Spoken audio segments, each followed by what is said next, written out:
instead, this nobody from some small town who never traveled more than 200 miles, who never had an army to lead, a nation to lead, never wrote a novel, never wrote a play, didn't have a wife, didn't have kids, didn't have a place to live, who was hunted by people who disliked him, threatened, tortured unfairly.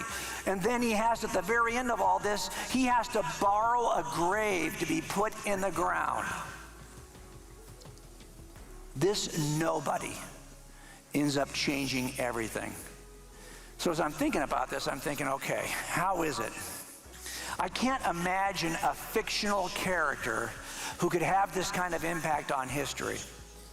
That's why I think it's reasonable to infer that Jesus is not fiction. If so, can you imagine him having this kind of impact?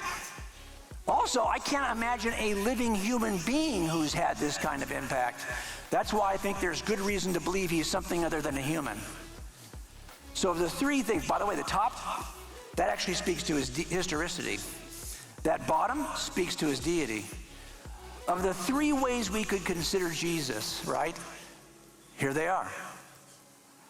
Fiction, just a dude, or something else altogether. And I realize that fiction and dudes don't impact history this way. But if he is the God of the universe who enters into his creation, that would change everything.